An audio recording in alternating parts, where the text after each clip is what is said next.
Hey guys! In today's episode, we talk to Juan Francisco, a psychic medium and tarot card reader based in New York. His journey to developing his gifts is fascinating and quite sudden. It's less traditional than some of the other mediums we've interviewed. Also, he made me cry in a good way. I'm your host, Lauren. I'm Frank. This is episode 25 of Clairvoyaging.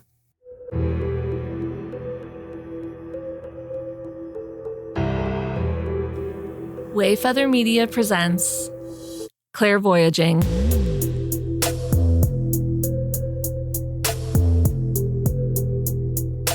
What's going on? Hey, welcome to another glorious day. A glorious day of clairvoyaging. We're all just out here clairvoyaging, aren't we? Yeah. Yeah. Guys, we've got a good one today. It's a sweet one. I mean, they've all been fascinating guests. This is another awesome guest. His name's Juan, as we told you. Juan Francisco. And before we get to that, Frank, a little update. Oh, what? We've got another review. Oh. Yeah. Read it to me. Okay. This is from Brendy. I'm so happy that I've found this podcast. Wait, the title is Lauren and Frank are the best. That's very kind. That just makes me giggle. I'm so happy that I've found this podcast. It's so entertaining and full of much information. I'm really enjoying learning along with you. Brendy. You're amazing. Thank you. Send us an email, clairvoyagingpodcast@gmail.com. We will send you a hat and magnet. You get a little pack. You're going to like it. Yeah. And if you don't, give it to someone who might. Yeah. But I hope you like it. You're going to like it. I think you're going to like it.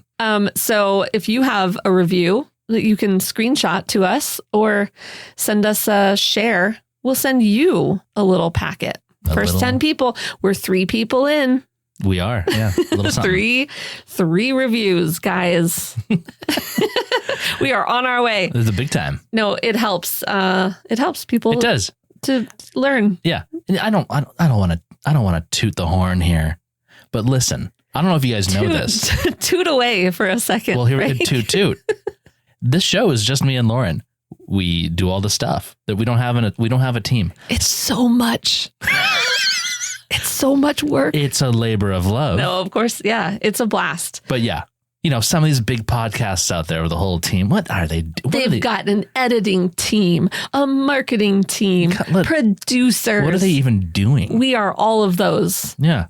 Every single one of those things is me and Frank. Anyway, so when you write to us, we love to see it because it comes right to us. Yeah. And we're trying to grow. So Thank you. Thank you. Thank you. Thank you. We love you. That too. Hearts and stars. Hearts and stars. Is that a thing now? That is a new thing that is just going to stick forever. You said it, and I think I used to sign my high school yearbooks that way. You wrote hearts and stars? I don't know why it sounds so familiar. I love that so much. I think some of my old pals, someone's going to know why I used to do that. Maybe they have a heart and a star next to your It might have name. been that, yeah. I love that. No regrets. I learned something new about my husband today. No regrets. No regrets. Here we go. Juan Francisco, episode 25 today. He was really fun to talk to because he's just energetic and he made my wife cry. And that's always a win. That's a win in my book. Literally was wiping tears off my face and he was like, oh no. Yeah. So you'll hear that. Put Juan down for a W. Yeah. Anytime you can make Lauren cry, it's just another Tuesday. If it doesn't work, you just got to kick her in the shin and that works too. That'll do it. All right, let's roll. Roll the tape. Juan Francisco, thank you so much for joining us on Clairvoyaging. Thank you. It's my absolute pleasure to join. I'm excited. Yay. We're happy to have you here. So can you tell us a bit about yourself and what brought you to the work that you're doing now? Sure. So I think the story that a lot of folks expect to hear from a psychic medium, and this does happen, is I saw ghosts at the foot of my bed when I was 3 years old, and I would hear voices, and that is not very true for my story. I grew up in a very spiritual household. It was Judeo-Christian based, but it was very spiritually progressive. So I was told all the time, your uncle's, my uncle who I'm his namesake, who passed before I was born, your uncle's looking over you, your grandmother's with you. I would hear these things all the time. So it was very normalized for me to think about my loved ones being with me. And there were a few times as a kid, I remember maybe hearing my name being called and no one was in the room. But for the most part, I never really experienced anything supernatural, paranormal until maybe my teenage years or college years. And being a psychic medium was something that I felt or thought that was for special people, people who were born with it, people on TV, like the John Edwards and Teresa Caputos of the world, both of whom I love. And it was in 2020. I grew up watching my father read tarot cards. So there seems to be a psychic ability that's passed down through my father's side, because my great-grandfather on that side was psychic, didn't work as a psychic, would just tell my father what was going to happen in his life, and it would happen. My father read cards. My sibling grew up seeing the deceased around him. And I'm here like, nothing's happening to me. Oh my gosh. And I was okay with that. Yeah. I loved like paranormal shows. So now going back to what I was going to say about 2020, I got laid off from my full-time job in public relations, and I had all this time as I was applying for jobs over and over. I decided to teach myself tarot cards, and I did a card per day until I got to the end of the deck. I started reading for friends and practicing that way. And in 2021, I was doing a reading for a good friend of mine, and I had known that she had a close family friend who had passed. I knew that unfortunately his life was taken from him, and I knew his first name, and I knew the year that he passed. And in this card reading, which was not meant to connect with anyone on the other side, it was a reading regarding her life, some life situation she was encountering. I just felt his energy just come through in this card that I drew. And it was his zodiac sign, the Leo card, which is the strength card in the tarot deck. And I just told her, I think he wants to say this to you. The reading ends, and I feel like he's still with me. This had never happened to me before. And I started feeling physical sensations related to how he passed. I started seeing a memory between him and my friend that was not my own memory, because I wouldn't have been in the car with them listening to this song that I was hearing in this. I don't know how to explain it. It's like if someone asks you, do you remember how that Beatles song goes, and you play it in your head? It's like that was happening, but it was a song I never heard before. And so I realized, I fast forward a week from that reading, and these sensations and these thoughts I was getting, I learned that what was coming through from him was accurate and resonated with her. And I thought, okay, this is not something I do. I read cards.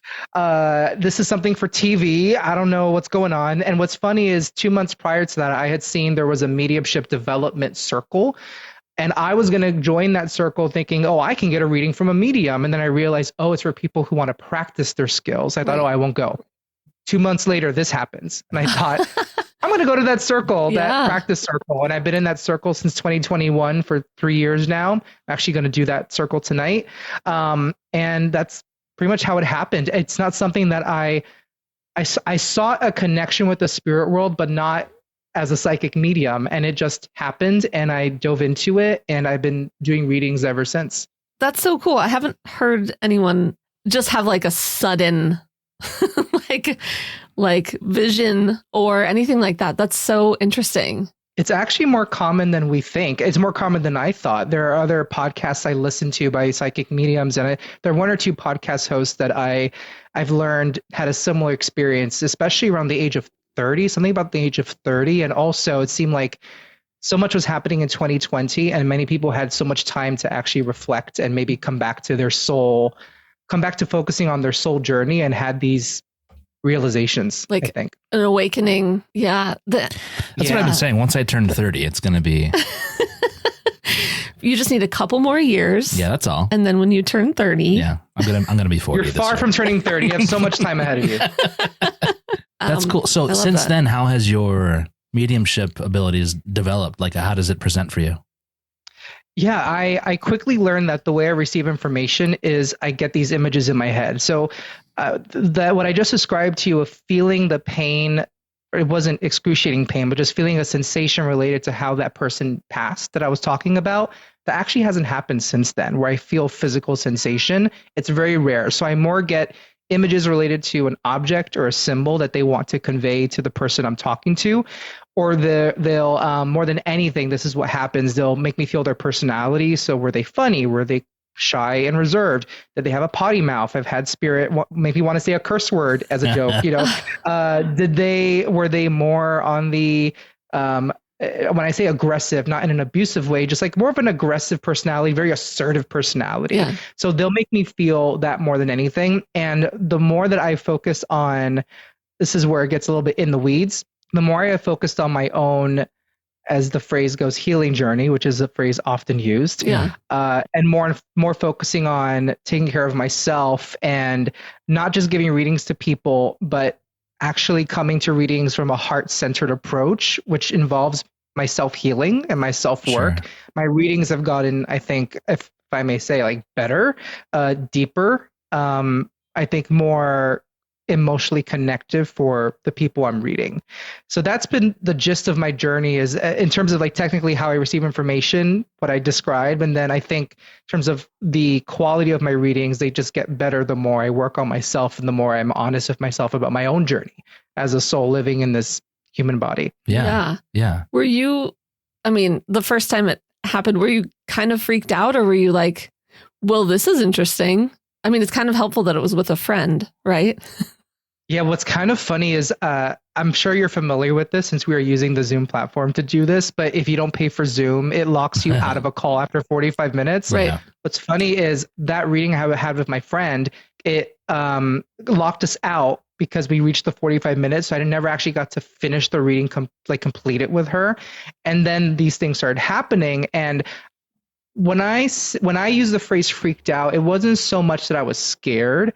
I actually felt like I'm not worthy of doing this. Like, I'm not worthy enough to be some kind of conduit or channel to do this. I really felt like this is above my spirit's enlightenment grade.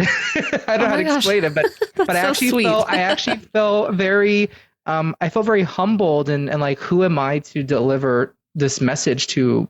Even I know it's my friend, but this is something really number one, if I wasn't careful, I could re-traumatize my friend because of how this person passed. Yeah. Even if they hadn't passed the way they did, just re-traumatizing them.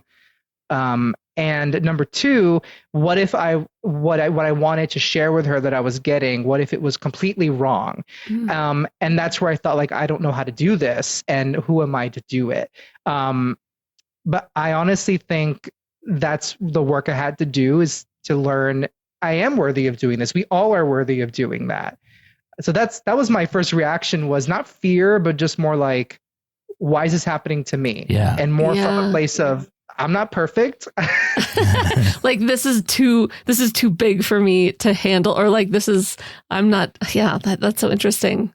Like, who am I is the big to boys? do this? Like, Yeah. But also at the same time, like, that shows how much you respect the process. Yeah. And, I would feel the same way. I'd be like, oh man, I don't want to, like, someone is in a very vulnerable spot and they're counting on you to help them, hold their hand and walk them through it. And that feels like sacred, like intimate information, or right. It's delicate. I just watched one of your videos on Instagram where you're talking about how people who come to you as a client, like they're a paying client. This is a reading for them. You have to work with their language and their comfort level so that they, feel safe in your hands to a certain extent. Yeah, absolutely. And I'm always learning. I mean, if I'm not careful, or the next psychic medium isn't careful, we could really do damage to somebody if we say something, because it is possible for us to receive information that is accurate, but then because of the way I may interpret the same information could be different from the way like you interpret, the next person interprets it. And if someone like myself gets very, I'm going to use a buzzword these days, but very easily triggered by something spirit is bringing through, and I immediately think of something negative, and I relay it through that filter, I could really do damage to somebody in their healing journey. And so there's a big responsibility as a psychic medium to be a good communicator, to be honest, but to know how to communicate something in a way that's going to serve their healing, not leave them with so many questions. Right. It is funny too, because that's one of the things that we've discovered on this journey. A lot of this stuff, you are acting as a conduit, you are a filter, and if you have kind of a negative approach on things or negative outlook on life, that's going to come through in your readings too. And even today, I had Lauren pull some tarot cards for me. I pulled the devil today and I didn't panic. I was like, oh, that kind of makes sense actually. And a lot of it, because, the devil card, depending on how you read it, can have a lot to do with, self-doubt or feeling deserving, a lot of what we're talking about right now. Yeah. And I'm in the middle of a couple projects where that kind of makes sense. I need to have like a positive outlook on what I can accomplish and stuff like that. But someone walks into that, like the movies do, and you pull a devil card, like, oh, that means that you have a serious problem and something's in your house, and you we need to remove the curse.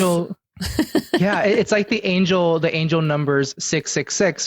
Growing up Christian myself, and I was once a born again Christian. That's a whole other story. 666 to me, I have that filter still in the back of my head and my subconscious of, oh, not a great number. Right. But I was actually in an angel numbers workshop at this spot called Earth Angel Crystal here in New York City, where I work on the weekends now. And she was my mentor, who owns the shop, was going through what do people think when they see 666, and of course people are like the devil, demons, evil. And she said, well, the number 6, and I believe if I get this right, actually means major transformation, a major shift. And it's because of it's like how here in the United States a white rose means one thing, right? But I think it's in Japan, white roses are used for funerals.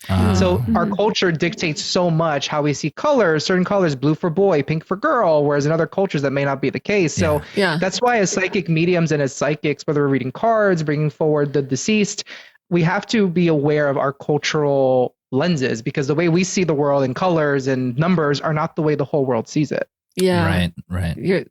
Well, that also goes back to like what we talk about lately is like ego, and how your ego kind of puts a symbolism on something or meaning onto something, or how your personality can kind of change the meaning of something completely. Yeah. That's so interesting. So let me ask you, you officially dove into this like 3 years ago, right? Yes, correct. Okay. Are you still in PR? Actually, yes, I am. My 9-to-5 day job is doing public relations at a nonprofit. I've done some freelance PR work. Did a couple years ago. Actually, funny enough, it was for a tarot card reader I did PR for before I even did any of this. Oh, but really? yes. Oh, that's nice. Answer to your question, yes, I still do PR. Yeah. So how does your 9-to-5, do they know that you do mediumship readings too? One coworker, maybe two, know that I do. Yeah. I do keep it separate, but that's something that it's a topic that I'm always thinking about, because I do want to show up authentically wherever I step. And honestly, if work tomorrow was to find out, or my boss was to find out I do this, I'd be like, yeah, I do. I mean, if you have a problem with it, I get it. It's not for everybody. Yeah. So I'm not really here to tell my job like, hey, I do this on the side, or I'm a psychic medium. Because number one, I feel like it would draw an attention towards me that I wouldn't want. And also there's so much, so many preconceived notions about what it means to be a psychic, what it means to be a medium. And I'll be honest, I'm going to be fully human and vulnerable. There's a part of me that feels like, will they evaluate me differently, judge me differently? They find out I do this. Because there are definitely people, just based on conversations I've had at work, that are not open to this. Yeah. And what if that reflects badly on me? And I wish I could say I give no Fs and I'm going to be proud, fully proud. I'm going to go out there, but I'm a human. I got to pay my bills. I got to be smart about how I present myself in the world. And I don't feel badly about that. Yeah. I don't feel bad about that. I mean, but it's something that's always on my mind. I think I'm slowly, actually, work does know I read cards, but not that I do it as a profession. Okay. And they don't know that I speak to the deceased either. So I've been like slowly, this was 2 months ago, they found out. I kind of shared it in like a fun fact icebreaker meeting. Yeah. And so I'm slowly introducing it, but I'm comfortable keeping them separate for now. Has anybody asked you any follow-up questions on that? Like, wait, you do what? Yeah. Actually, no, which I'm okay with. Yeah. No one's been like, so can you read my cards? I know, right? And I can't tell you how many times I'm a single guy and I'm on dating apps or I'm going on dates, and I've had a few like, oh, do you know what I'm thinking? Like, no, and I don't want to know what you're thinking right now. I was part of a theater program production a couple months ago, and someone said, oh, for our cast party, can you do readings? And I said, no, like, I'm sorry, where there's alcohol, I'm going to keep it separate. Yeah. So I've learned to set boundaries. Yeah. To say, hey, now's not the time for a reading. I can give you like one sentence of what I'm feeling, like just a sentence, but like, I'm not a party trick kind of thing. Yeah. Right. It's different if someone books me for a party or a group. And even then I had someone ask me to do a party for Valentine's Day to do card readings. And the stipulation was, if they're inebriated, I will not read them. They have to come to the table, not out of their wits. And look, I love a good drink myself, but again, this goes back to that respect, and I think when people just kind of say, oh, you're a reader, what's my love life? And they just ask me a question. I've learned to set those boundaries in a gentle way. Yeah. Yeah. And back to work too. Like, I've learned many times the hard way that human resources is not your friend. And if there's no policies around this. If someone decides that they don't like that, there's gonna be a certain amount of discrimination, and it's a bummer, but it's just the truth. So I totally get that. Yeah, I mean, that's like our whole conversation a lot of times is just talking about destigmatizing this kind of thing, but there's still so much stigma around it. Like, so many people that are like, oh, that's what your podcast is about? Or like, oh, you got that information from a medium? Mm-hmm. Okay. Immediately they just don't believe you. The other day, actually, I'm a very open book. So I'm mentioning my dating life again. I met someone on a dating app. We exchanged numbers, and he asked me, what do you do? I said, nonprofit, PR at a nonprofit. I'm also psychic medium. And he said, he told me I don't really believe in that stuff. I don't mean to be disrespectful, especially if it's a passion of yours. And I appreciate that he said that. And then I said, as long as you respect it, you don't have to believe in it. It's fine. Knowing this, are you comfortable with going out for coffee still on Saturday? No answer the next day. And I'm thinking, listen, my time is precious. Yeah. So I asked him, hey, just want to check in. You're still cool. And he said, I thought about it. I just don't think it will work out for a relationship. He said, I've dated a psychic medium before. And I thought, what are the odds of that? Yeah. And so he felt uncomfortable. And I didn't take offense by that, because everyone is entitled to their beliefs. I don't think that my way is the only right way. I don't think everyone needs to see a psychic medium. In fact, no one should ever feel like they need to see a medium to talk to their deceased loved ones. The purpose of me doing what I do is to remind you that you can do it yourself, and that they're there. And so whether it's someone believes in what I do or doesn't believe in what I do, it would be only my ego that would care so much about that. Wanting to prove him right. Or prove him wrong. Right. Yeah. Right. you don't believe in that kind of stuff? Let me Watch do a this. reading. Pull a rabbit out of a hat. Yeah. Your favorite color is yellow. No, actually. But if he's dated someone that was a psychic medium, someone's trying to show him something. He's just a little closed off. Yeah. Maybe. I don't know. I don't know. That's for him and his guides to determine. Lesson. I won't get into Yeah. That's his journey. But I do wish that you could have been like, you don't believe me? Let me tell you something about your grandmother. I actually spoke to a colleague about this once, and he said to a date, we don't have to believe in it for it to be real. Yeah. Yeah. And I thought, I don't know if I would even say that. Like, I think that's funny. I think it's hilarious. I think I've used that. I've used that with things before too. Yeah. I'd said like, hey, you don't have to build it into your belief system, but this is actually happening. So join the party when you want to. Right. Yeah. Yeah. So just talking about like mediumship versus psychic, has your psychic ability increased? That's a very interesting question, because that's also been on my mind recently. So over the past year, I've been leaning more into the mediumship part of what I do. I enjoy it so much. And I will never stop reading cards or working as a psychic as well, but I just love mediumship. But what's interesting is the more time passes by, the more I'm starting to feel that I actually don't need the cards to do a psychic reading. And I haven't done that yet with clients.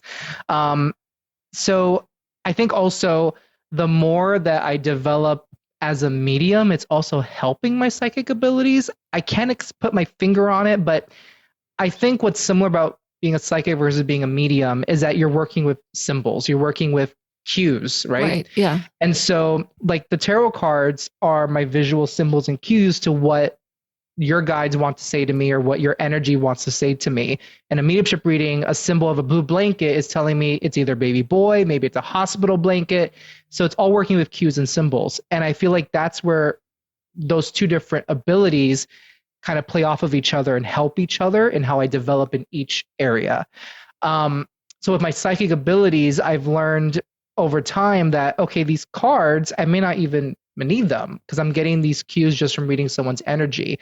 And I think there's a lot to say, and not everyone would agree with this, that I believe we're all psychic, number one. I believe we all have that ability. The propensity may be different person to person. I always say, I love Adele as a singer. I love Lady Gaga as a singer. They both sound very different, but to me, they're both good singers. Someone's psychic ability may be tarot cards, maybe runes. You have to find your thing, right? But I do think that the underlying, the current that cuts across it all is this, I believe, this intrinsic natural psychic ability. And I think we could all tap into that without these things to help us.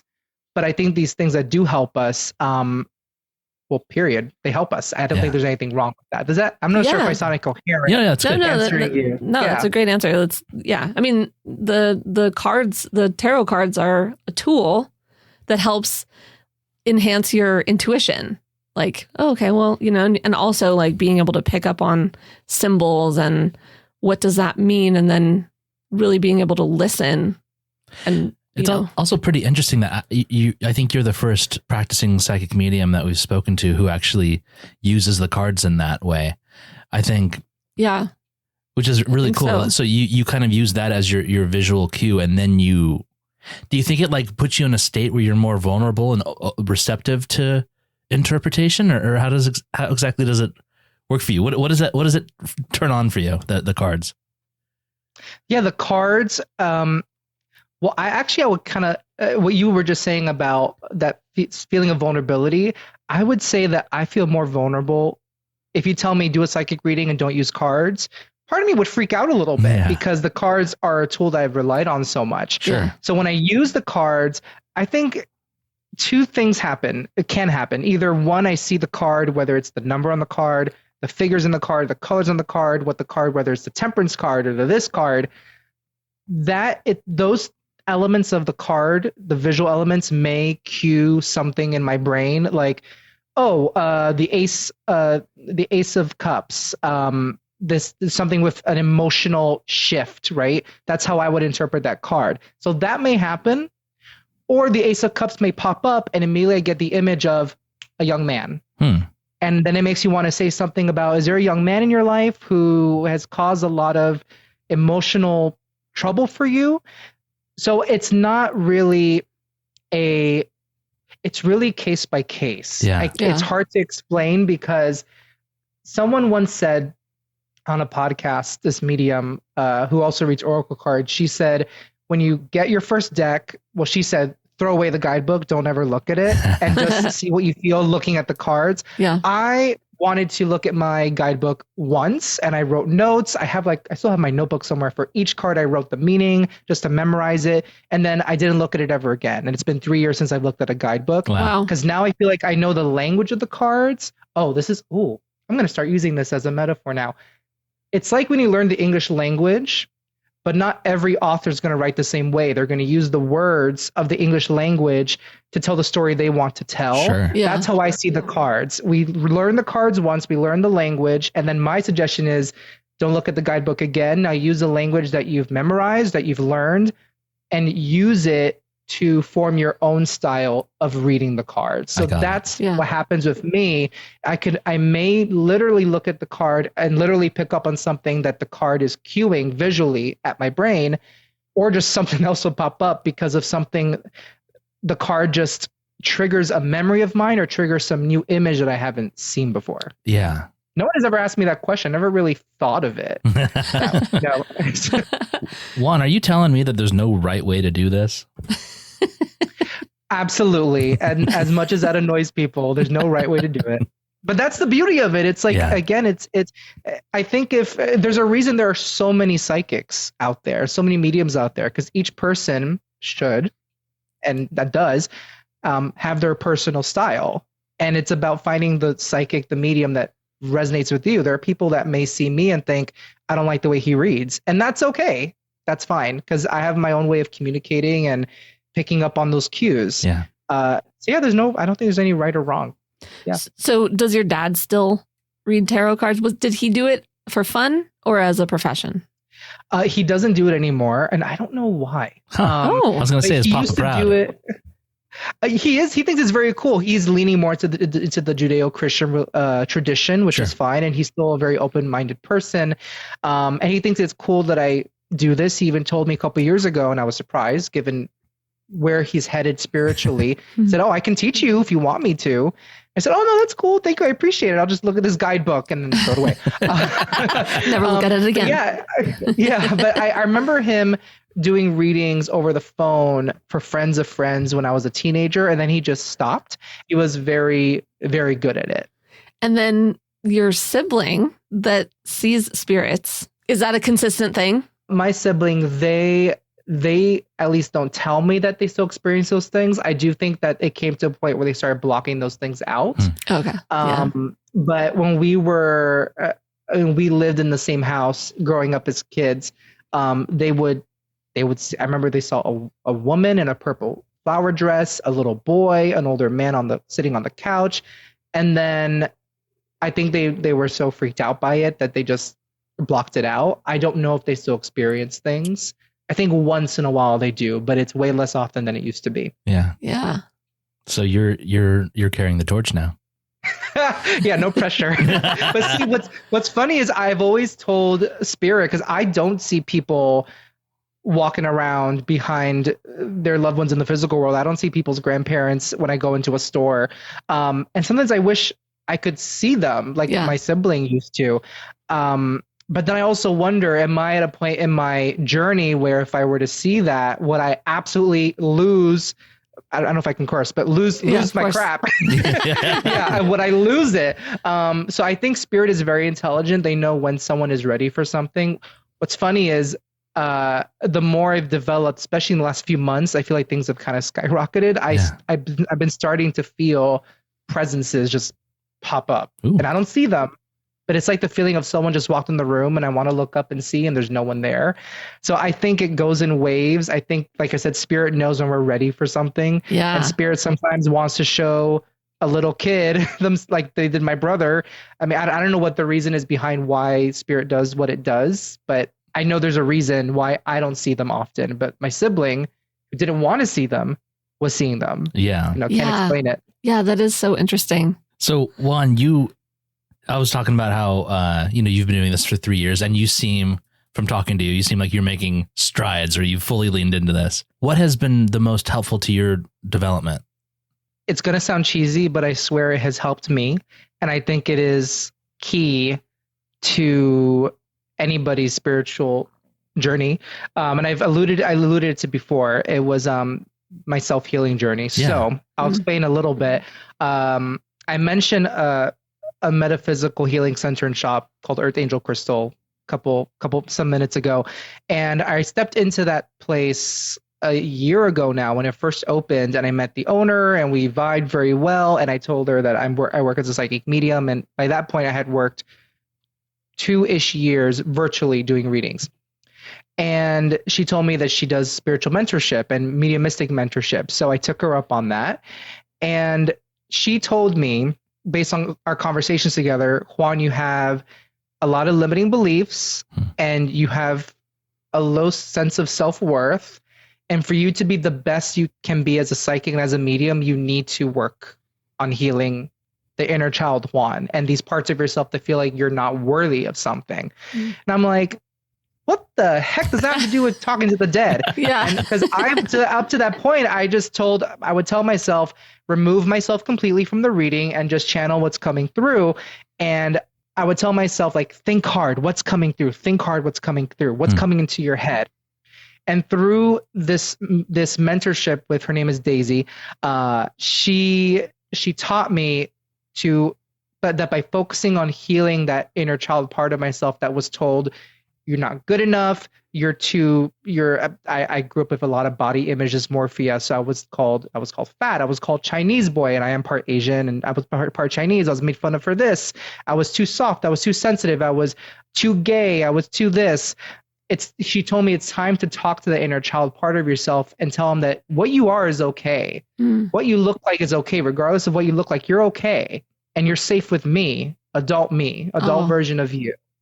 And it was literally these images in my head that she introduced to me of holding my little child Juan self by the hand and saying, listen, the adults around you maybe didn't lift you up or just wanted you to get the straight A's and be a doctor, a lawyer, engineer, and didn't want to hear you say you wanted to sing and dance and write music.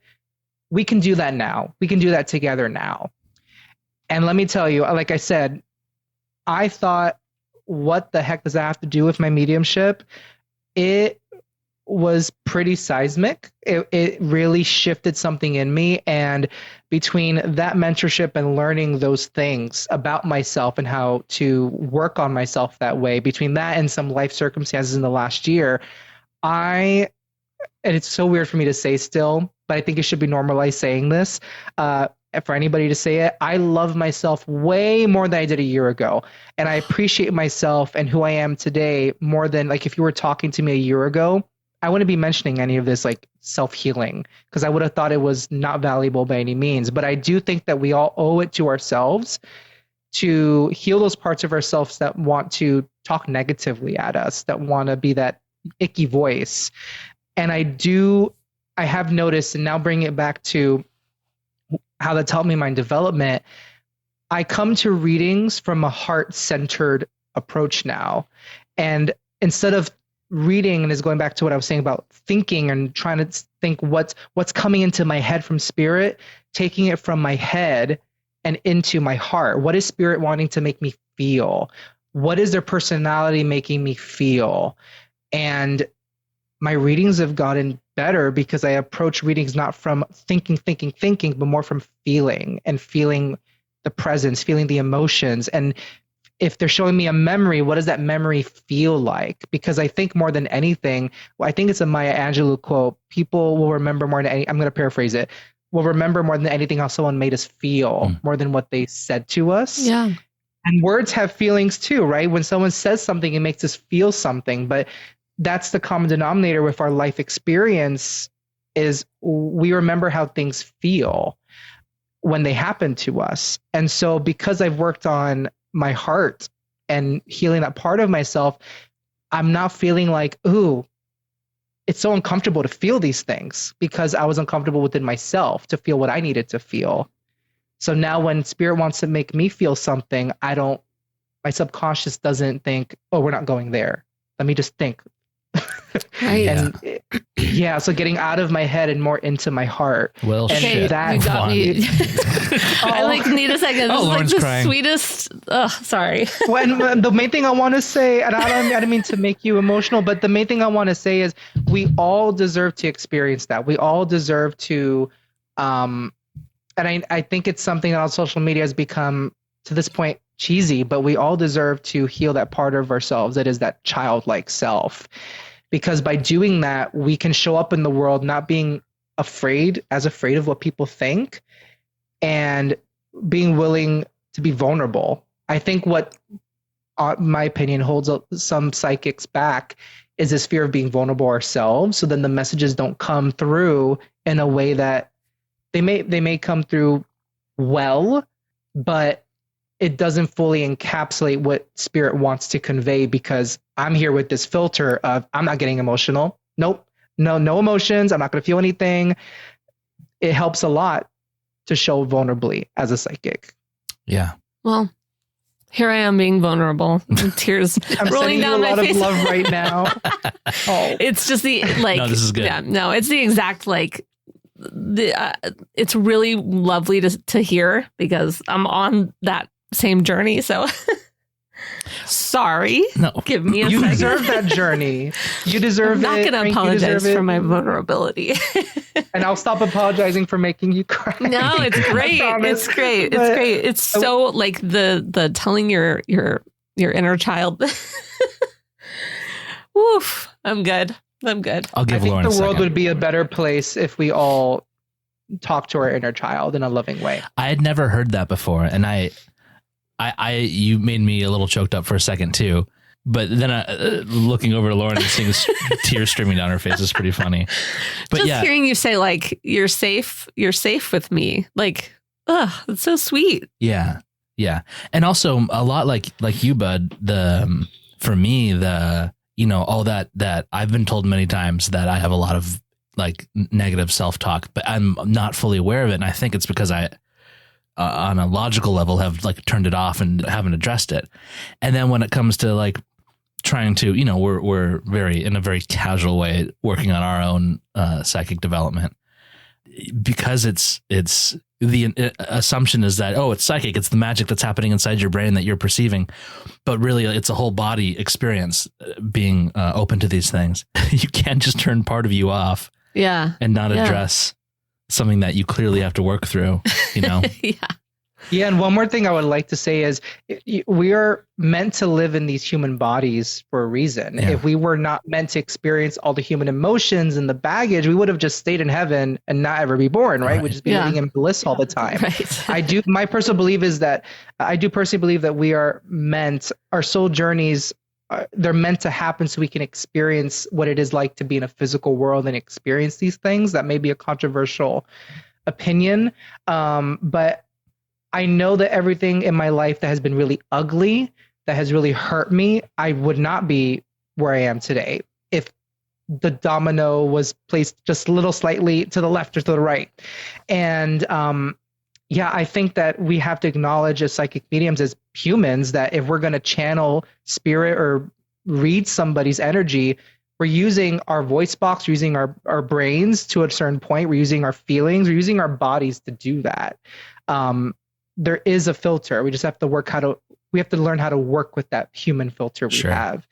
The goal is not perfection. It's progress. And look, I had a breakup 3 months ago, and that breakup threw me for a loop. Ugh. And I left that relationship feeling more self-love than I did in past breakups. Absolutely did. But of course, I have my days where I want to eat a pint of Ben & Jerry's. I'll be like, I'm alone.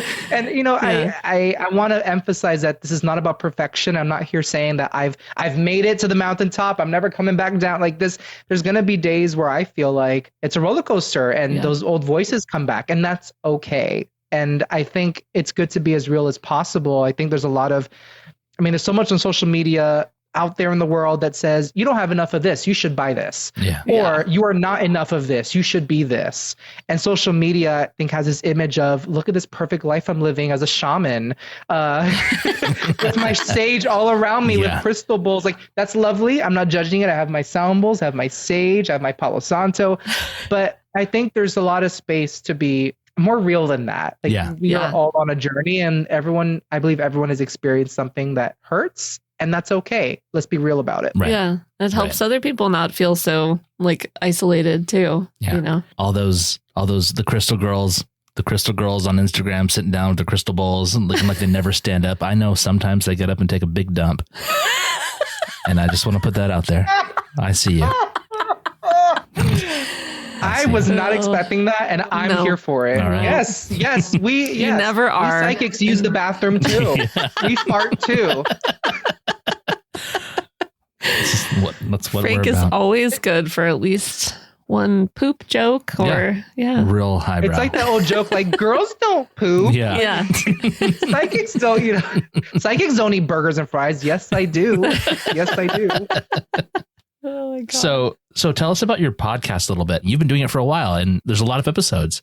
Yeah. Okay. Number one, I'm not super married to astrological signs in their meetings. I find it very interesting, but I will say I'm a true Gemini because I love to talk a lot. So during the pandemic, during 2020, I actually toyed with the idea of having a podcast, and it was going to be about just random topics I find interesting. I've already forgot what the topics were. I had 4 episodes, gave up on it. And then this tarot reading happened where this soul came through, and I felt what I was feeling. And within a month of that happening, I thought, wait, if this can happen to me, and I'm just realizing this at that age that I would think was 28, then maybe this can happen for other people too. And maybe this has happened to other people. And also, I love the paranormal, the supernatural, talking about it. So I created my podcast, Third Eyesight, so that it was to help myself. Yeah. And to kind of like, dude, yes, I know. Exactly to your point, what you were saying about your podcast. Yeah. It was to help myself to understand ghosts, to understand Ouija boards. Are they good? Are they bad? To understand psychic abilities. And I was very honest from the beginning of my podcast that I had this realization and I want to explore it. And I also wanted to talk to other people, whether they're working psychics or not, about their experiences. And I've had people who've had near-death experiences on my podcast who do not practice as psychics. I've had people who just have a ghost story to tell, and I want to hear what they have to say. Yeah. And I've had people who say, I don't believe in this stuff, but I experienced this thing and I don't know how to explain it. And they tell their story. Those people are the best. They're very funny to me. Yeah. I think that like those people and their stories says so much about, like, I really believe there are more people than we think who have experienced something out of the ordinary that they can't explain. They don't have to call it God, they don't have to call it ghosts, but they've experienced something, and it's a universal thing. I mean, how many times have we heard of, I don't know if you know about this Renaissance painting where there is what we would think today is a UFO painted in the background. It's a painting of the Mother Mary and Jesus. And what is that thing in the sky? And we can say maybe it's a God car that they just thought of, God drives a metallic, I don't know. Yeah. But there's something in the sky. So this that. has been a universal, like the paranormal has been a universal experience for ages. Yeah. And so the goal of my podcast was to ask the questions, explore my own journey through the podcast. And to your point, the goal of your podcast too, to destigmatize talking about this, because I think it's more common than we think. It's way more common. Yeah. We had a whole episode about that. We went to Venice and started asking strangers.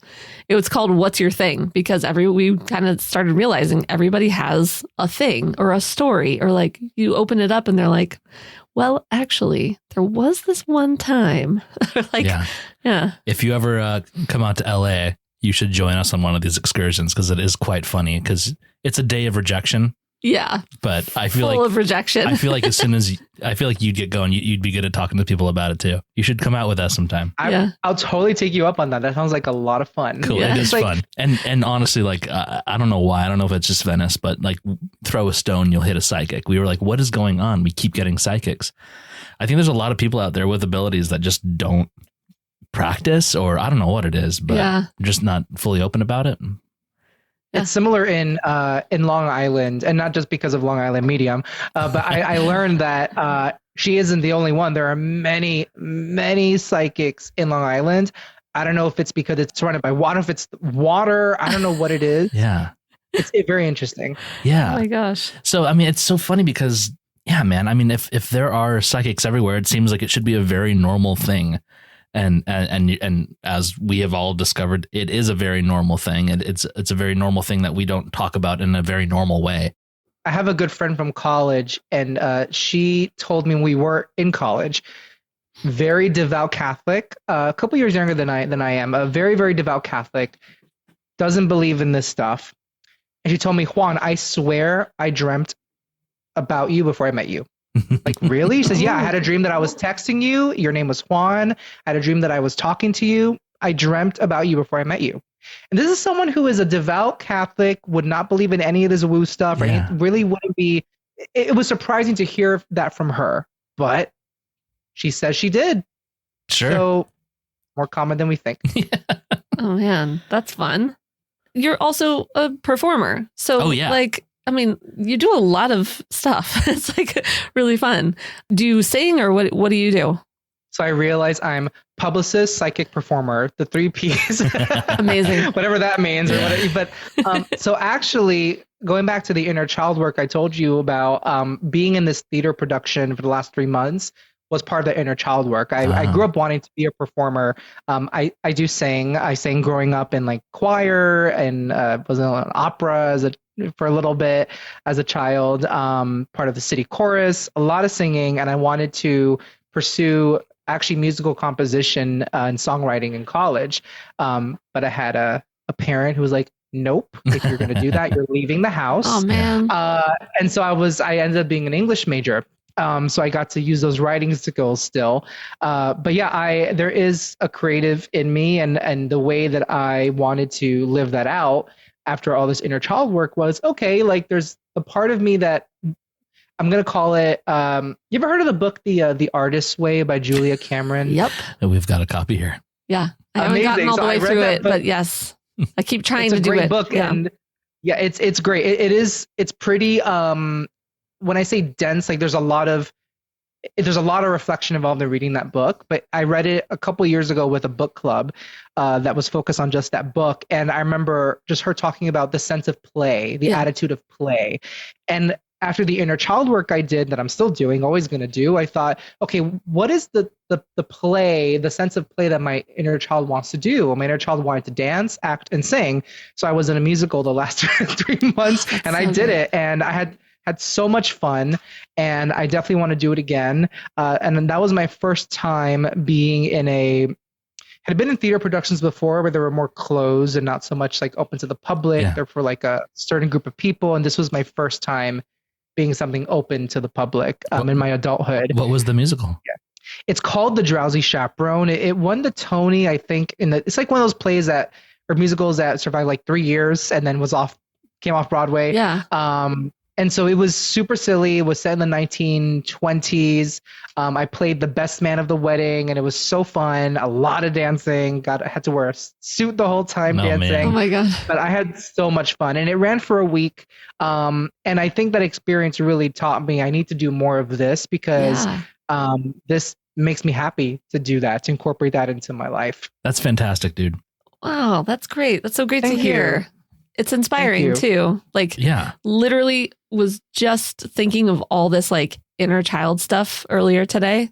I'm listening. There's your sign. It's exactly. Yeah. I'm and the artist way goes into that too. The inner child, like that sense of play is what that's what made us want to, I don't know, get our Barbie dolls or our dolls and pretend that it's they're on a roller coaster. Like the imagination part of us, imaginative part of us just wants to play. And I think as adults in this culture we live in, we're taught to, oh, that's silly. Don't make a random clay pot. Why do you want to do how is that productive? This culture we live in. I think this need to be productive. Yeah, this need to be productive. It may be efficient, but doesn't feed us all the time. And I think it's moments like theater or dance, or you want to do, I don't care if it's paint and sip with your girlfriends, like something that's going to bring you out of that I have to be productive mode. Yeah. I love that. I agree. And as the least productive person of this household, I completely agree. That's untrue. Quick question, and I don't want to get into it because we're really not here for this, but what did you land on with the Ouija thing, good or bad? And you can't say good or bad with Ouija. I know it's more complicated than that. You may not like my answer, which is I'm a little indecisive about it. Yeah. And I'm actually going to do a podcast episode focused on it in a month from now. I haven't recorded it yet. We'll see. But here's the thing. I grew up with learning that Ouija boards are bad. Yeah. Don't do them. I remember one of my uncles told me that as a teenager, he used a Ouija board with a friend, and what happened in his friend's house was not cool. It was bad. I remember playing with the Ouija board when I was very young with neighborhood kids. Some kid had it. Nothing happened after that. After we played with the Ouija board, but my mother was like, you're not doing that again. So I've grown up with this idea about Ouija boards, right? And I think that's important to acknowledge. Yeah. There are some psychic mediums that I know or that I've listened to they call them spirit boards. Sure. 'Cause I think Ouija is the brand. Oh, the got branded board. I don't know. By Mattel. Yes. I'm not sure. Yeah. The designer board. I don't know. Yeah. But the one we see, well, I was going to say in Toys R Us, but I just dated. Oh, no. Probably dated us. No, we carried a couple copies at Circuit City too. It's fine. Yeah. So there are psychic mediums that I know who use spirit boards, and they say it's like, as long as you go with the good intention, it's safe. So I think I am leaning more towards the intention matters. If you want to make a game out of connecting with the dead, you're going to get a game back. Okay, got it. Game back. They're going to game with you too and play around with you. That makes sense. But if you go in with, I want to learn something out of this, because listen, people have told me that myself, I'm working as a psychic medium, that I'm toying with something bad, right, or I could be bringing something in that's evil. But I know that my intention going into a reading is only for the highest good. That's what I aim for. And if something bad comes in, you better believe I'm going to cleanse it out. Yeah, to the best of my ability. And tarot cards, I used to think tarot cards when I was a born again Christian. Again, a very long story for another day. I thought all this stuff was evil, was the devil's work. Yeah. And here I am reading tarot. I'm gay and I'm psychic. I call that double whammy for my former born again Christian. Yeah. And I was always gay, obviously, but it's like, so, you know, I just take my approach of Ouija boards and spirit boards is I'm not going to use them because I don't think I'm quite ready or feel comfortable to use them. And if I don't ever use them, I'm okay with that. But I think that the intention matters more than anything, because I know I've seen some psychics on social media who are gifted. I've talked to some who are very gifted and really have the skill down packed, but they're using their skill for not such good things. That's a whole topic that I'm dying to get into on this show. I haven't touched malintentioned psychic ability people.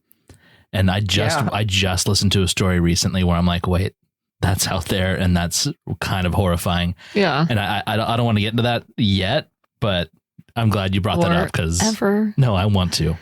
I want to make a no. I want to. I want to do like a clairvoyaging after dark kind of thing. That makes it sound like porn. Never mind. Yeah, not psychic porn. After dark, for sure. The whole thing. I know what your dirty mind. Oh yeah. I'm a bad boy. It seems definitely like Ouija is like, I know there are people out there who know how to use it. I feel like you got to know what you're doing, like in a very solid way. I think for your average Joe to pick up a Ouija board, or I'm sorry, a spirit board, is not a good idea. Yeah. But I don't know. It's just like, I've done quite a few paranormal investigations. I love going on paranormal investigations, and I attend those because I want to learn something, and I want to connect and feel, if there's a connection that happens to these devices we're using, I want to feel the awesomeness of that. Like, oh, how cool is that? Yeah. There are some ghost hunters, that term, I don't use that term usually, but like paranormal investigators on YouTube, they go into these abandoned buildings and they go, you mofo, why don't you show yourself? And actually, I think I forget what culture it is. There's an Asian country where their relationship with the deceased, they believe that you need to like rile the spirits up to get a reaction from them. And that's how you get the evidence. I read that somewhere that that's a cultural thing. Wow.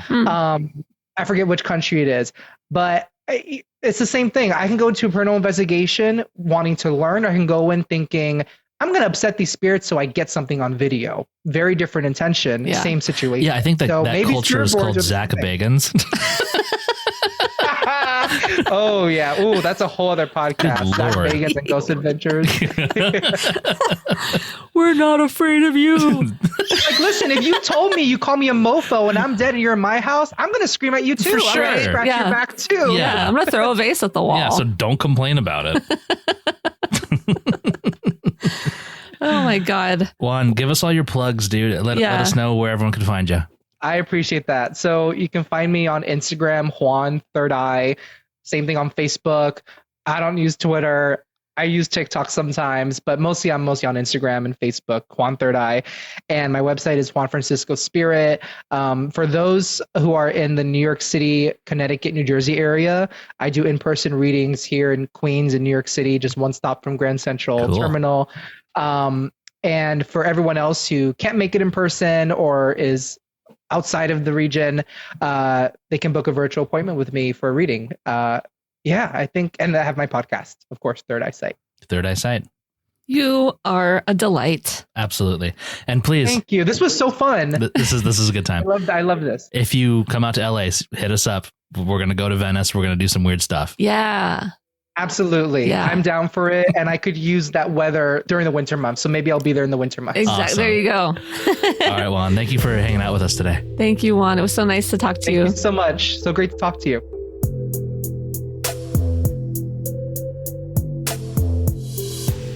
Thank you for listening. Visit www.clairvoyaging.com for show notes, merch, or just to say hi. If you'd like to support our journey, visit www.buymeacoffee.com/clairvoyaging. This has been a production of Wayfeather Media.